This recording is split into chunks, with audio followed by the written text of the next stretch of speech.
بسم الله الرحمن الرحيم نحمده ونستعينه ونستغفره ونؤمن به ونتوكل عليه ونعوذ بالله من شرور أنفسنا ومن سيئات أعمالنا من يهده الله فلا مضل له ومن يضلله فلا هادي له ونشهد أن لا إله إلا الله وحده لا شريك له ونشهد أن سيدنا ونبينا ومولانا محمدا عبده ورسوله صلى الله تعالى عليه وعلى آله وأصحابه وسلم تسليما كثيرا كثيرا أما بعد. بزرگان محترم اور خواتین اسلام، یہ ہمارے لیے خوشی کی بات ہے کہ آج اللہ پاک نے تراویح میں قرآن پاک کو سننے کی سعادت نصیب فرمائی، اور اللہ کرے کہ اللہ پاک اس کو قبول فرمائے، سنانے والوں کو بھی قبول فرمائے، سننے والوں کو بھی قبول فرمائے، ہمارے روزوں کو بھی اللہ قبول فرمائے، اور جو رمضان المبارک کے بقیہ دن رہ گئے ہیں، بقیہ رمضان، اس کے روزے بھی، اس کی تراویح بھی اللہ پاک آسان فرمائے. تراویح کی سنت آخر تک ہے، یہ نہیں کہ قرآن پاک اگر مکمل ہو گیا تو اب تراویح کی ضرورت نہیں رہی. قرآن پاک سننا الگ سنت ہے اور تراویح الگ سنت ہے، یعنی سنت سے مراد قریب بواجب، سنت مؤکدہ مردوں پر بھی ہے اور عورتوں پر بھی ہے. اگر جماعت سے نہ پڑھ سکے تو پھر تنہا پڑھنا پڑتا ہے، مگر پڑھنا ضروری ہوتا ہے. روزانہ جتنا قرآن پاک جو پڑھا جاتا تھا اس میں سے چند آیتیں وہ ایک آدھے گھنٹے کے لیے 20 منٹ کے لیے اس میں سے مذاکرہ کیا جاتا رہا ہے کہ اس میں اللہ جل جلالہ وعظم نوالہ ہم سے کیا بات فرما رہے ہیں، وہ کیا چاہتے ہیں، کیا چیز کا بیان کیا گیا ہے. چونکہ ہم عجمی لوگ ہیں، قرآن پاک عرب میں ہیں، عربی میں ہیں، تو اندازہ نہیں ہوتا کہ اللہ پاک اپنے بندوں سے، جو کہ ہم ان کے بندوں میں سے ہیں، وہ ہم سے کیا خطاب فرما رہے ہیں، کیا فرما رہے ہیں، اس کا کوئی آئیڈیا نہیں ہوتا. تو تھوڑا تھوڑا سا اس کا مذاکرہ کیا جاتا رہا ہے. الحمدللہ تعالی اللہ تعالیٰ اس کو بھی قبول فرمائے.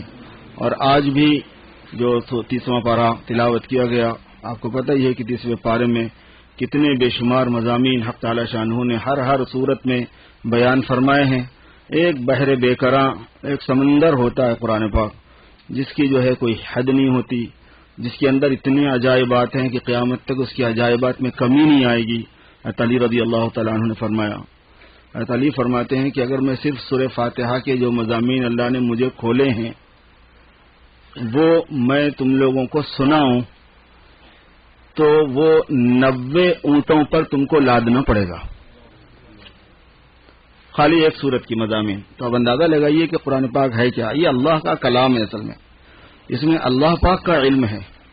قرآن کے بارے میں بہت کم لوگوں کو اندازہ ہوتا ہے کہ یہ ہے کیا.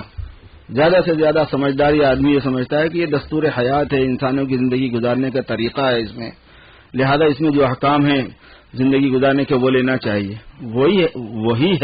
وہی ہے، ایسی بات نہیں ہے، وہ بھی ہے، لیکن قرآن پاک ایک الگ ہی چیز ہے بالکل. ہم سب کے لیے یہ بات جانی پہچانی ہے کہ قرآن پاک مخلوقات میں سے نہیں ہے.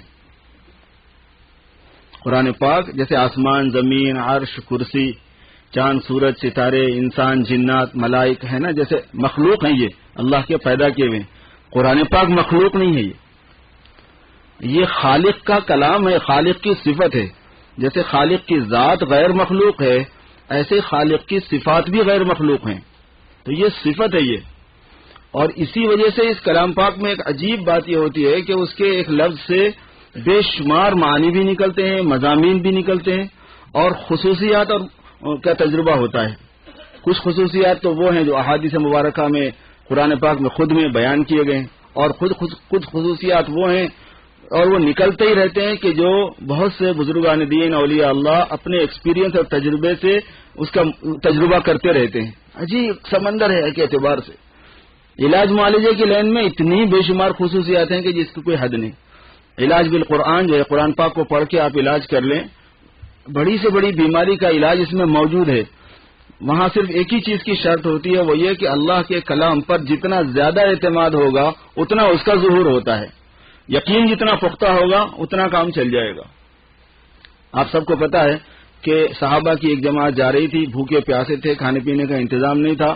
ایک گاؤں پر سے ان کا گزر ہوا تو گاؤں والوں کا جو سردار تھا اس کو سانپ نے کاٹ لیا، اور وہ انتہائی زہریلا سانپ تھا، اور سردار ان کا تڑپنے لگا. یہ قافلے کو دیکھ کے گاؤں والے آئے، کہنے کہ بھئی تم میں سے کوئی ایسا ہے جو تھوڑا سا اس کا کوئی علاج کر سکے، کیونکہ بظاہر تو تھوڑی دیر میں ہمارا سردار مر جائے گا. تو ایک صحابی نے کہا کہ میں کر دوں گا اس کا علاج. انہوں نے کچھ پڑھ کے اس کو پھونکا, وہ ٹھیک ہو گیا, اس کا زہر اتر گیا اسی وقت. صحابہ نے پوچھا, چونکہ سب ایک دوسرے کو جانتے ہی تھے, کہنے لگے یار تم کو یہ سانپ کا زہر اتارنے کا فن کہاں سے آتا ہے؟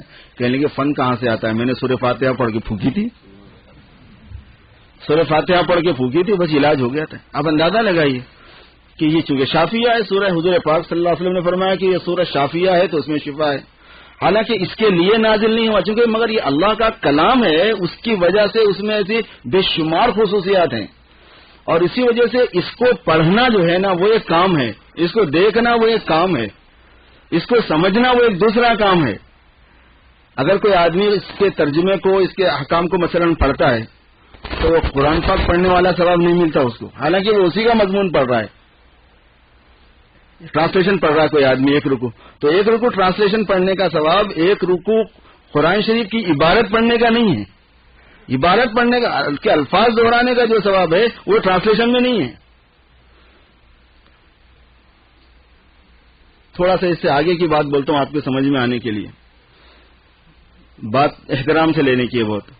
سرکار دو عالم صلی اللہ علیہ وسلم کے منہ مبارک سے, جو کہ سراپا نور ہیں, سراپا مجسم, ان کے منہ مبارک سے قرآن پاک کے علاوہ جو الفاظ نکلے ہیں وہ حدیث کہلاتے ہیں. حدیث حضور کا کلام ہے, اسے قرآن پاک کے کلام والی بات نہیں وہاں پہ. اس لیے نہیں ہے کہ آپ نماز میں حدیث نہیں پڑھ سکتے. اگر کوئی نماز میں حدیث شریف پڑھنے لگے, بخاری کی, مسلم کی, اس کی نماز تھوڑی ہو جائے گی. قرآن پاک ایک اللہ کا کلام ہے, وہ کہ غیر مخلوق ہے, وہ پیدا ہوا تو نہیں ہے. وہ سرکار دو عالم صلی اللہ علیہ وسلم کا کلام اپنی جگہ پر نورانی ہے, لیکن قرآن پاک ہے. اس کو آپ بغیر وضو کے چھو سکتے ہیں, اس کو ہاتھ نہیں لگا سکتے. جب اللہ کے رسول صلی اللہ علیہ وسلم جو کہ امام الانبیاء ہیں, سرتاج الانبیاء ہیں, اور سید الاولین والآخرین ہیں, اس سے تھوڑا سا تقابل کر کے دیکھ لیں گے تو پھر پوری دنیا کی چیزوں کے ساتھ میں سمجھنے میں بہت سہولت ہو جاتی ہے. اس وجہ سے میں نے مثالاً ایک بات ذکر کر دی. اس کے الفاظ کو دہرانا, اس کو دیکھنا, یہ خود ہی ایک ثواب ہے اور بہت بڑا عمل ہے. اب یہ چھوٹے چھوٹے بچوں نے ماشاءاللہ قرآن پاک کو یاد کر لیا. آپ اندازہ فرمائیے کہ کتنے ہزاروں مرتبہ پڑھنا پڑتا ہے ایک ایک آیت کو, ایک ایک رکوع کو, ایک ایک سورہ کو. جب سے انہوں نے شروع کیا, 2 سال 3 سال 4 سال میں, کچھ بچے کم, کچھ بچے جلدی میں, کچھ بچے تھوڑا دیر لگاتے ہیں, یاد کرتے ہیں, کتنی مرتبہ پڑھتے ہیں اور کتنا ثواب اس کا ہے. ایک حرف پر 10 نیکیاں ہیں, اور ایک نیکی $1 سے بہت زیادہ ہوتی ہے. ایک نیکی $1 سے بہت زیادہ ہوتی ہے. ایک نیکی $10 سے بہت زیادہ ہوتی ہے. ایک نیکی $100 سے بہت زیادہ ہوتی ہے. اور ایک حرف پر 10 ہے, اور یہ وہاں کام آنے والی ہے جہاں پہ ڈالر کام نہیں کرے گا اپنا. جتنا بھی پڑھے گا آدمی, اقرا ورتقی, قرآن پاک والے سے کہا جائے گا کہ تو قرآن پاک کی تلاوت کرتا جا اور جنت کے درجات چڑھتا جا. قرآن پاک کے حافظ کے ماں باپ کو بلایا جائے گا کہ چونکہ ڈیسیشن انہوں نے لیا, ابھی بچوں کو کیا معلوم کہاں بیٹھنا ہے. حفظ کی کلاس میں بٹھا دیا تو حفظ کی کلاس میں بیٹھ جائیں گے, جا کے کسی اور اسکول میں بٹھا دیا, ان کے حوالے کر دیا, غیر مسلموں کے حوالے کر دیا, تو وہاں جا کے بیٹھ جائیں گے. بچوں کو کیا معلوم. اللہ تبارک و تعالیٰ ان کو بلائیں گے, اور کب کہاں بلائیں گے؟ جب اولین اور آخرین جمع ہوں گے. 1000 2000 کی, 500 کی, 400 کی گیدرنگ نہیں ہوگی, خواص کی صرف گیدرنگ نہیں ہوگی, اولین اور آخرین جمع ہوں گے. وہ جمع ہوں گے جو انبیاء کے سردار ہیں, وہ ہوں گے, ان کی مجلس رہے گی.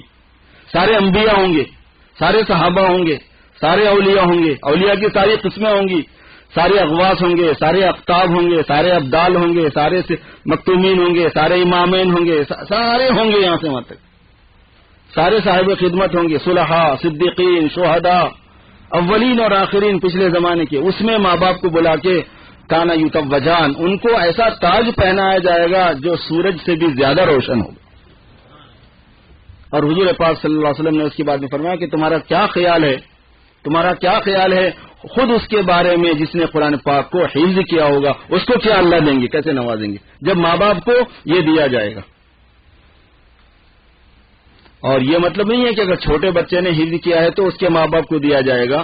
نہیں, اگر بڑے آدمی نے حفظ کیا ہے اور ماں باپ اس کے حفظ میں دخیل نہیں ہے, تب بھی اس کے ماں باپ کو انعام دیا جائے گا کہ یہ ان کی اولاد ہے.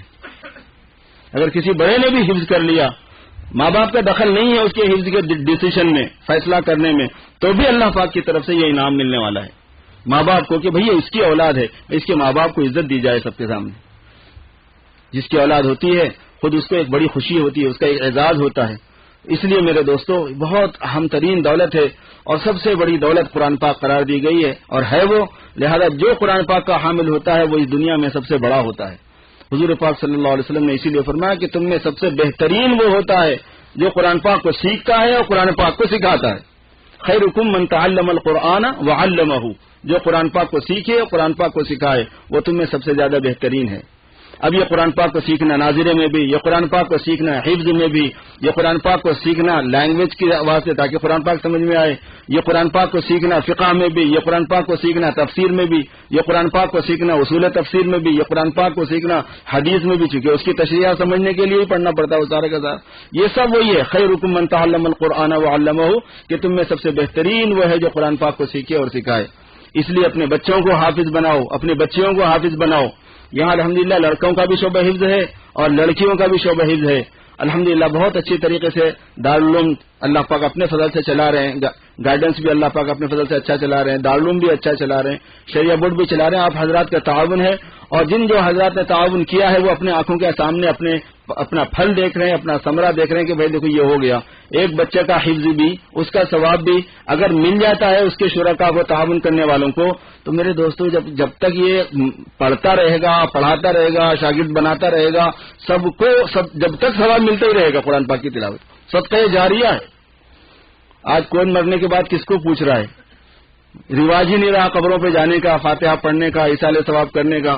چونکہ جو ایصال ثواب کر رہے تھے تو وہ گڑبڑ کر رہے تھے، تو علماء نے کہا کہ بھائی گڑبڑ طریقے پہ نہیں کرنا. تو جو نہ گڑبڑ طریقے سے جو نہیں کر رہے وہ تو نہیں کر رہے، صحیح بھی نہیں کر رہے. وہ اس کا کوئی صحیح بھی طریقہ ہے نا ایصال ثواب کا، وہ پوچھتے نہیں کہ بھائی اس کا صحیح طریقہ کیا ہے. تو اب کون ہے آج کل؟ ماں باپ کو کوئی پوچھنے والا نہیں ہے. ہم مر گئے تو کوئی ہماری جاننے والا کوئی پرسان حال نہیں ہے. اپنے صدقہ جاریہ کا کام خود کرو، اپنی اولاد کو حافظ بناؤ، جو حافظ بن رہا ہے اس کا تعاون کرو، بچیوں کو حافظ بناؤ. اور ایک بات میں عرض کروں گا کہ حافظ بنا کے چھوڑو نہیں. حافظ کو محفوظ کرنے کے لیے اس ملک میں عالم بنانا پڑے گا. عالم بناؤ. جو تھوڑے سے پرانے ہیں یہاں پر ان لوگوں کو پتا ہے کہ چند سالوں پیشتر بھی، یعنی کم از کم 20 سال پہلے ایک چلا تھا سلسلہ بچوں کو حافظ بنانے کا، تاکہ برے ماحول سے بچیں، برے ماحول سے بچیں، برے ماحول سے بچیں. حافظ بنانے کا ایک سلسلہ چلا، شعبہ حفظ کی جماعتیں کھل گئیں، حافظ بنے بچے، بہت سے بچے حافظ بنے. میں جانتا ہوں ایسے ایک بڑی جماعت کو جن کے بچے حافظ بنے ماشاءاللہ. لیکن ان کو کوئی سمجھانے والا نہیں تھا کہ اگر تم حافظ بنانے کے بعد ان بچوں کو کالجز کے حوالے کرو گے بغیر ان کی تربیت ہوئے کہ، تو پھر یہ تمہاری محنت کہیں ضائع نہ ہو جائے. یہ اندیشہ ان کو کوئی بتانے والا نہیں تھا. چنانچہ نتیجہ اس کا یہ ہوا کہ ایک اچھی خاصی تعداد حافظ ہونے کے باوجود بھی ان سے دور ہو گئی. ماحول میں نہیں ملا، تبلیغ میں بھی نہیں لگے. چل وہی جماعت میں جا کے آتے، تبلیغ میں لگے ہوتے تو ایک اچھا خاصا ماحول وہاں سے مل جاتا، وہ بھی نہیں ملا. عالم بھی نہیں بنے، کالجز کے حوالے ہو گئے، دنیاوی تعلیم کے حوالے ہو گئے. تو پھر بندے میں سستی تو آئی جاتی ہے. انسان کے اندر تو سستی اور غفلت لگی ہوئی ہے، تو نوجوانی کی عمر میں تو یہ عذر زیادہ ہوتا ہے. تو نتیجہ اس کا یہ ہوا کہ دھیرے دھیرے وہ بچے جو ہے انہوں نے حفظ قرآن پاک سنانا بھی چھوڑ دیا، اپنے آپ کو حافظ کہلانا بھی چھوڑ دیا، شرمانے لگے. ان کا ظاہر خود ایسا تھا کہ کوئی حافظ بولنے کو تیار بھی نہیں ہو رہا تھا. اپنی ظاہری وضاقتہ بھی انہوں نے حافظوں جیسی، عالموں جیسی، دینداروں جیسی نہیں رکھی. کیونکہ دینداروں کی ایک وضاقتہ ہے، مسلمان کی اصل مسلمان دیندار کی ایک وضاقتہ ہے، ایک اس کی حیت ہے، ایک اس کا اپیرینس ہے کہ پوری 1000 آدمیوں میں 10,000 آدمیوں میں ایک مسلمان اگر ہے تو وہ 10,000 میں پہچان میں آ جانا چاہیے. شرعی مسئلہ ہے یہ. اگر 10,000 انسان کھڑے ہیں اس میں ایک مسلمان ہے تو اس میں بحیثیت مسلمان ہونے کی اس کی شناخت ہو سکنی چاہیے کہ یہ مسلمان ہے. کیونکہ ہمارا ایک لک ہے، ایک ہمارا اپیرینس ہے. تو اب یہ حافظوں نے بھی چھوڑ دیا اس کو، عالموں بھی. تو اس کی وجہ سے میرے دوستوں میں آپ سے یہ عرض کروں گا کہ عالم بناؤ، لڑکیوں کو عالمات بناؤ. خواتین میں دین کی خدمت کی بڑی ضرورت ہے، دین کا شعور پھیلانے کی، دین کی تربیت کی، آنے والی نسلوں کی دینی تربیت کی بہت سخت ضرورت ہے. اپنی بچیوں کو عالمات بناؤ، ان کو حافظات بناؤ. بہت سے لوگوں کے ذہن میں یہ آتا ہے کہ بچوں کو حافظ نہیں بنانا چاہیے. کیوں نہیں بنانا چاہیے بھائی؟ بچوں کو حافظ ضرور بنانا چاہیے.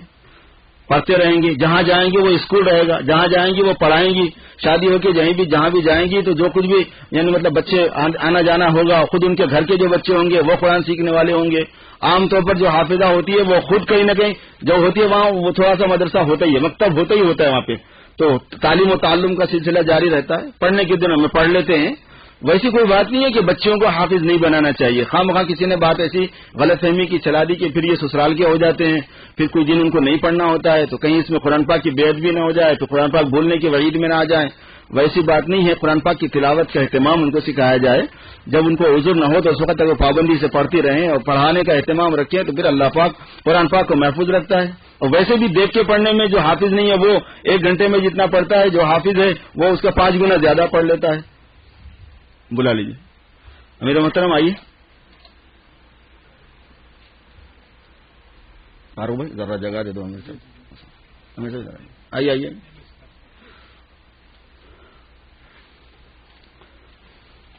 تشکیل کی ذمہ داری بھی لگائیں کسی کو. یہ عرض کیا جا رہا تھا میرے دوستو. مفتی صاحب اندر آئیے. مفتی عبدالستار صاحب. مگر اصل میں وہیں زیادہ ٹھیک ہے، یہاں ذرا گرمی ہو رہی تو جس کو جہاں ذرا ٹھنڈا ہے وہیں ٹھیک ہے انہیں تھوڑا سا یہاں پہ. ویسے حضرت اگر آ جائیں تو اچھا ہے. مفتی عبدالستار صاحب مدنی مولانا کو جگہ دو.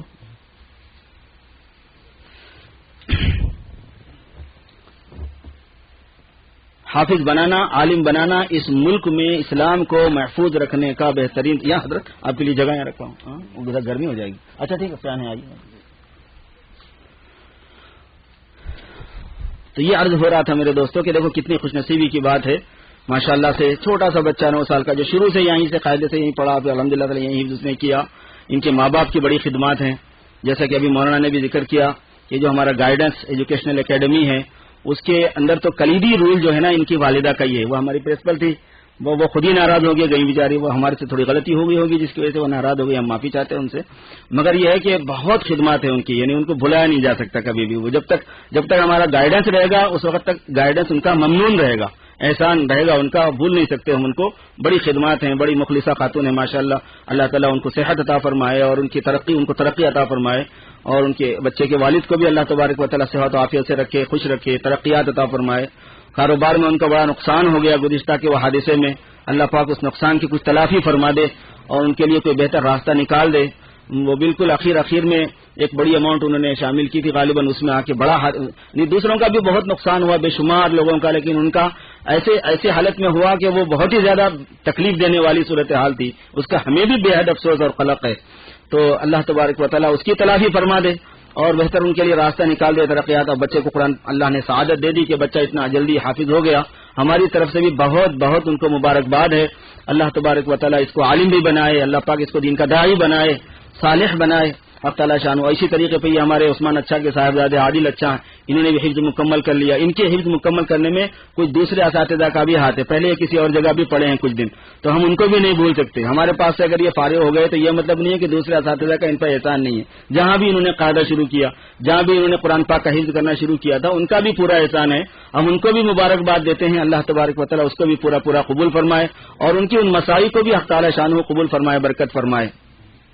تیسری بات میرے دوستو اس موقع پر جو عرض کرنے کی وہ یہ ہے کہ قرآن پاک وہ ہماری اپنی زندگیوں میں آ جانا ہے.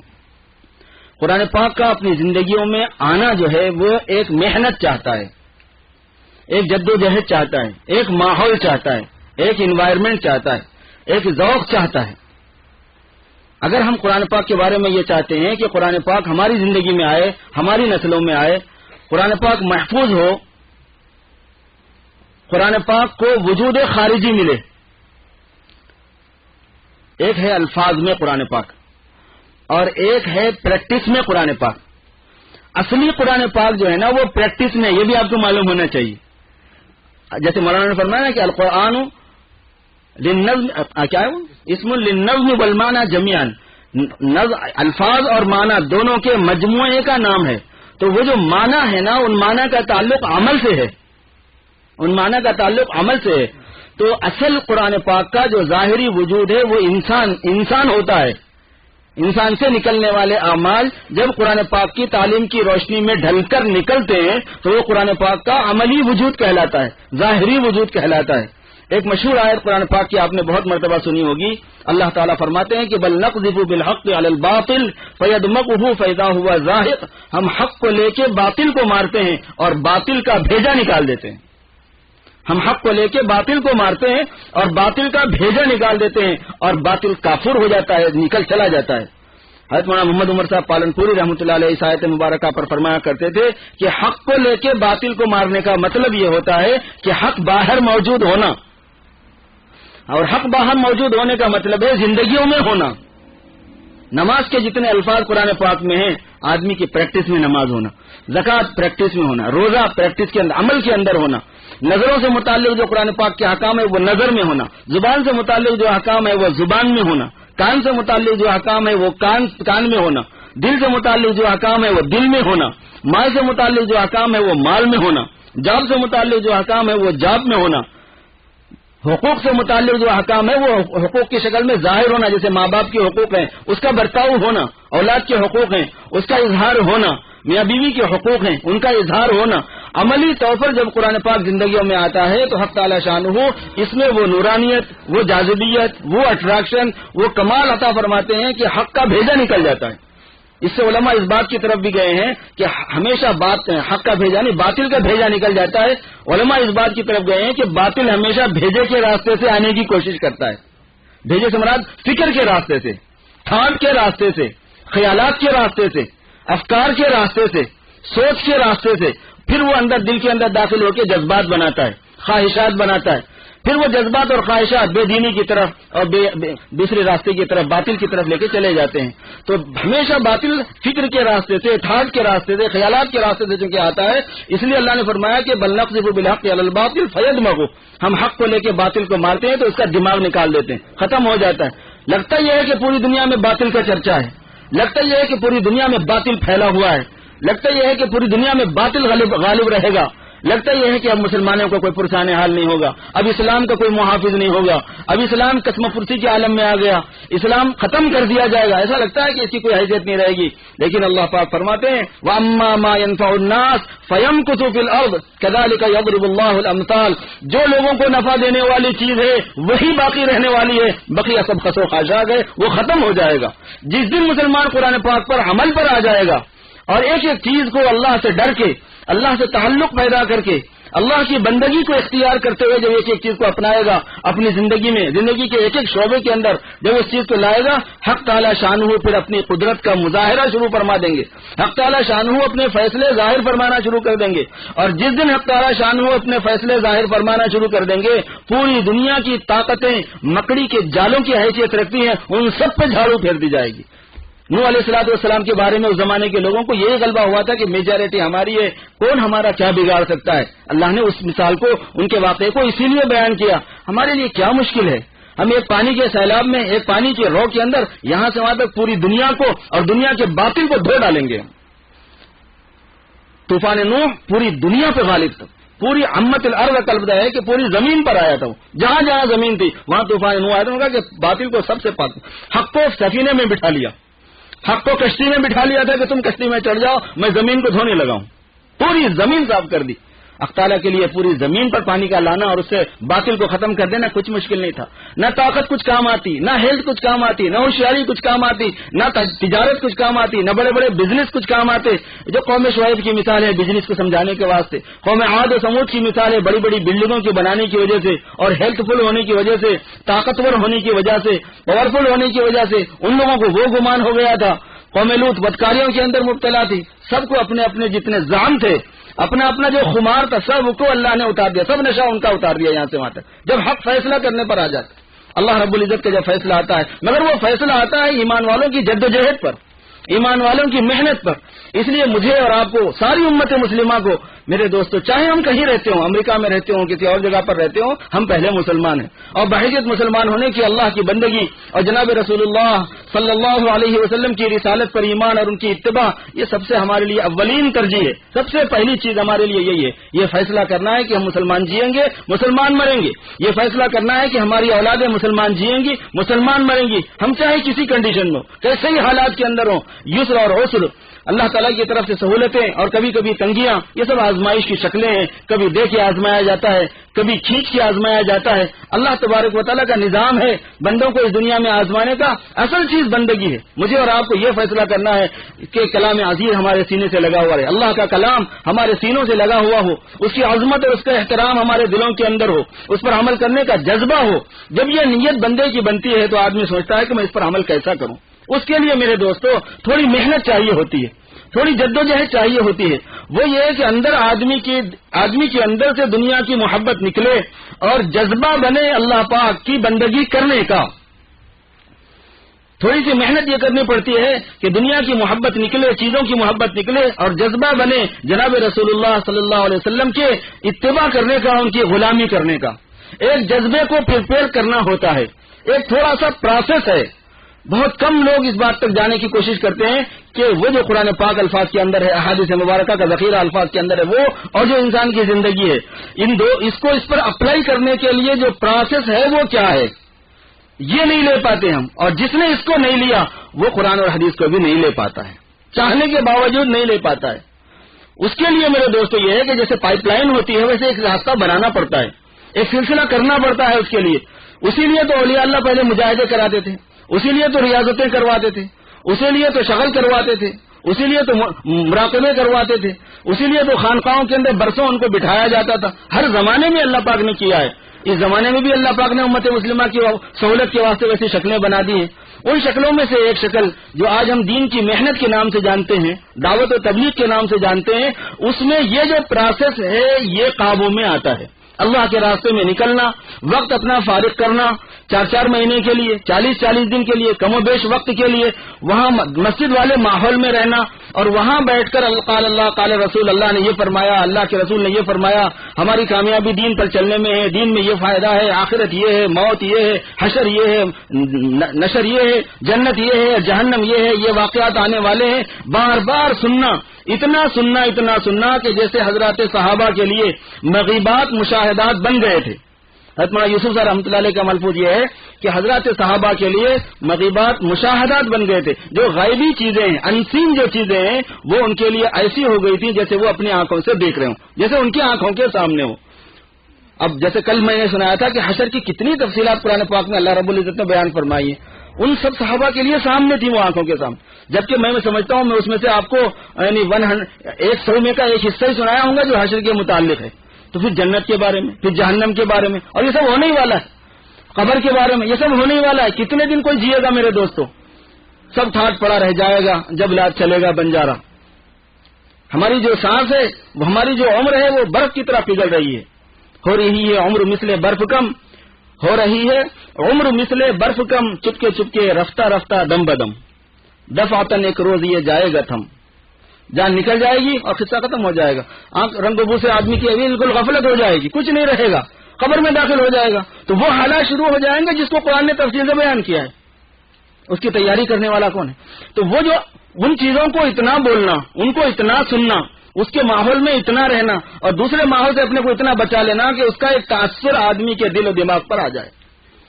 اصل جو لاجک ہے جماعت میں جانے کی، ترغیب دینے کی، وہ یہ ہے کہ اس میں ہوتا یہ ہے کہ یکسوئی سے ایک دم فارغ ہو کر آدمی سنجیدگی سے سنسیئرلی سوچنے پر تیار ہو جاتا ہے آخرت کے مسئلے کو، اللہ کی عظمت کو، اللہ کے سامنے جواب دہی کو، جنت کے معاملات کو، جہنم کے معاملات کو، میدان حشر کی تفصیلات کو، قبر اور قبر کے حالات کو، برزخ کی زندگی کی تفصیلات کو آدمی سنجیدگی سے سوچ کر فیصلہ کرنے کے موڈ میں، فیصلہ کرنے کے موقف میں آ جاتا ہے کہ ڈیسیژن لے سکتا ہے. وہ ایک ماحول میں رہتا ہے. پلس اس کے ساتھ لوگوں کو اللہ کی طرف بلانا، پلس اس کے ساتھ مشق کرنا روزانہ صبح شام سنتوں کی، نمازوں کی پابندی کرنا. مسجد میں رہیں گے تو کیا ہوگا؟ نماز کی پابندی نہیں کریں گے تو اور کیا کریں گے؟ سنتوں کی پابندی، سنتوں کی مشق کرنا، ایک ایک سنت پر مشق کرتے جانا. سنت کو چاہنے والے بہت ہیں لیکن سنت کی مشق کم لوگوں کو ہوتی ہے. جو فرق ہے وہ یہ ہے، وہ پوری امت کیا ہے، سنت کو چاہتی ہے کیونکہ حضور کی بات ہے وہ اور حضور کا کام ہے وہ. تو کون سا امتی ہوگا جو حضور کی بات، حضور کے کام کو پسند نہیں کرے گا؟ سنت کو چاہنا الگ ہے، سنت کی عادت ہونا الگ ہے. سنت کی عادت کے لیے عادت ڈالنا پڑے گا اور ہر چیز کی عادت اس کی ایکسرسائز سے ہوتی ہے.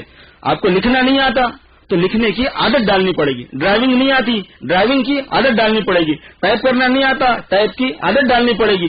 تو ایسے ہی سنتیں ہیں, چاہتے ہم سب ہیں لیکن عادت نہیں ہے ہم کو. ایسے ہی فرائض ہے, چاہتے ہیں ہم سب لیکن ہم کو عادت نہیں ہے, تو اس کی ہمت بھی نہیں ہے, پھر اس کا انوائرمنٹ بھی نہیں ہے, پلس کوئی ماحول نہیں ہے. تو ماحول ہونا, ہمت ہونا, قوت ہونا, عادت ہونا, ان سب چیزوں کو اللہ رب العزت نے اپنے فضل خاص سے جماعت کے اس مبارک ماحول کے اندر جمع فرما دیا ہے. تو جس قرآن پاک پر ہم آنا چاہتے ہیں اپنے آپ کو, جس حدیث مبارکہ کی زندگی پر لانا چاہتے ہیں ہم اپنے آپ کو, اللہ پاک نے مقدمے کے طور پر, تیاری کے طور پر دعوت والے نظام کو زندہ فرمایا کہ اس میں اترو, اس میں ہاتھ ڈالو, اس میں 2 دن وقت لگاؤ. جب تک آپ اس میں اپنے آپ کو تھوڑا سا ڈال کے گرم نہیں کرو گے اور حضور پاک صلی اللہ علیہ وسلم کے ساتھ عشق والا معاملہ اپنا بھڑکاؤ گے نہیں, حضور کی غلامی کا جذبہ پیدا نہیں کرو گے, اللہ کی بندگی کا جذبہ اپنے اندر لاؤ گے نہیں, اور آخرت کے لیے ڈرنا نہ آ جائے گا, موت کی تیاری کے لیے فکر نہیں آ جائے گی, دنیا کی بے ثباتی اور دنیا کی بے حقیقتی کچھ کھل نہیں جائے گی دل پر, اس وقت تک تم کیسے عمل کر پاؤ گے اس قرآن پر جس کا پورا تعلق غیب سے ہے؟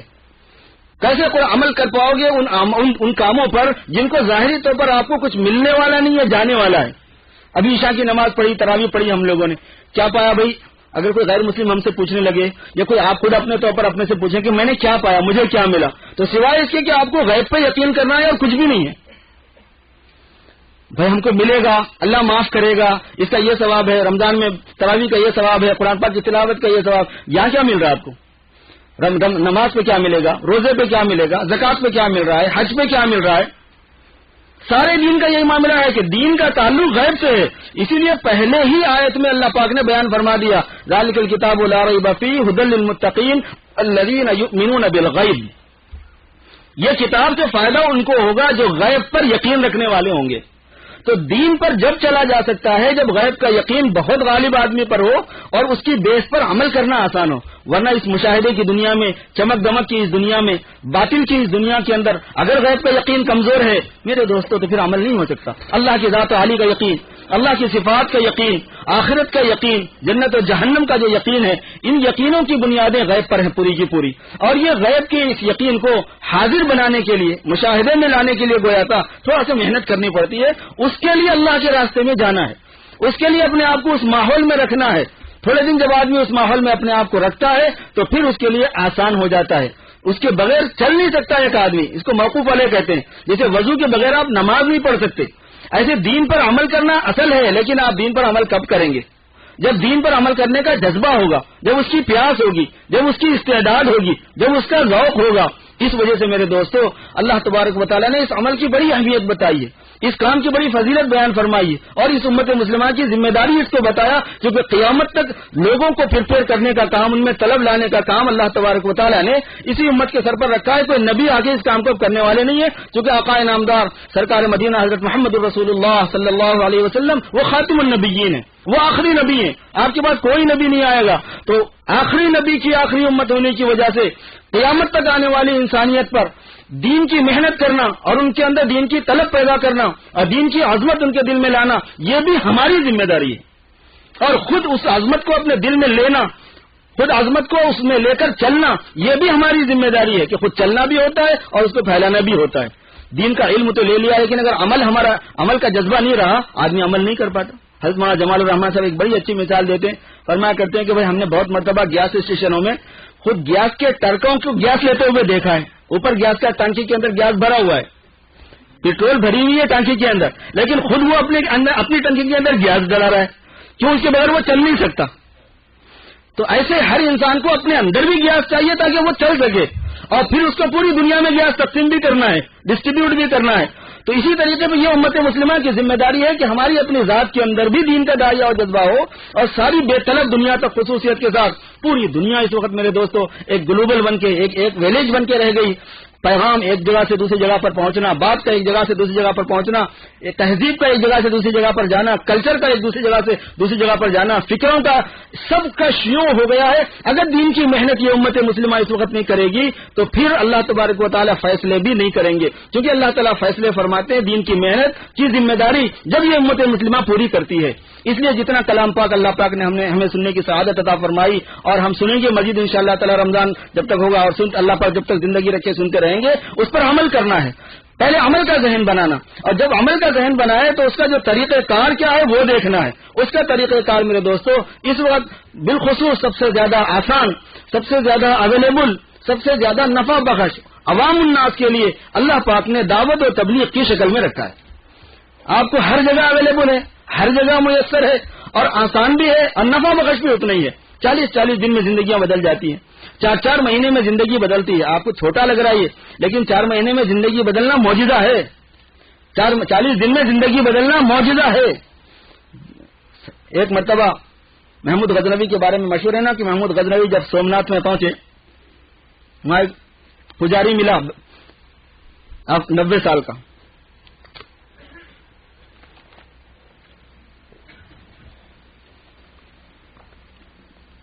انہوں نے کہا کلمہ پڑھ ورنہ گردن ماروں گا. اس نے کہا کلمہ پڑھ ورنہ گردن مار دوں گا. تو اس نے کہا میں پڑھوں گا. کہنے کا نہیں ابھی پڑھ. تو اس نے کہا کہ یہ 90 برس کا صنم ہے، ذرا جاتے جاتے جائے گا، تھوڑا صبر کر. اگر آپ یعنی صنم میں پکارتا ہوں، مجھے پکارنا چاہیے سمد، کیونکہ اللہ سمد ہے نا، اللہ سمد ہے.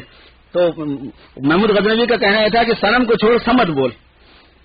تو اس نے کہا کہ بھائی میں بولوں گا لیکن یہ 90 برس سے پال رہا ہوں، جاتے جاتے جائیں گا، ذرا صبر کر، تھوڑا سا میرے کو مہلت تو دے. تو محمود غزنوی نے پھر اس کو تھوڑا سا موقع دے دیا. مشہور یہی ہے، پھر وہ مسلمان ہو گیا.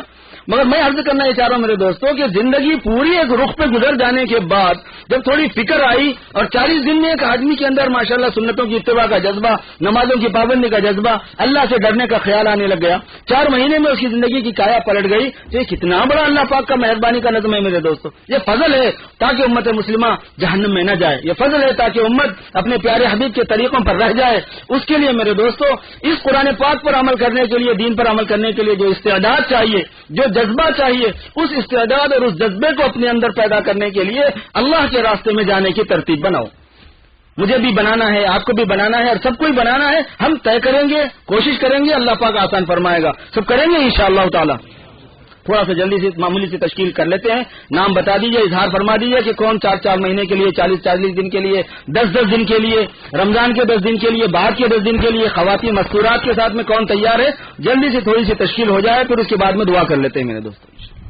اور خواتین سے بھی درخواست ہے کہ خواتین بھی وہ ارادوں کا اظہار کریں، اور وہاں ذمہ دار موجود ہیں ماشاءاللہ، وہاں لکھ کے دے دیں تو وہ تھوڑا سا اللہ کے راستے میں انشاءاللہ تعالی جانے کی ترتیب بنا دیں. اور سب سے پہلے میں اپنا نام پیش کرتا ہوں کہ مستورات کی جماعت کے ساتھ انشاءاللہ عید کے فوراً بعد میں جانے کے لیے تیار ہوں. وہاں گزشتہ بھی میں نے ایسے ہی کیا تھا کہ یہاں سے جاتے ہی مستورات کی جماعت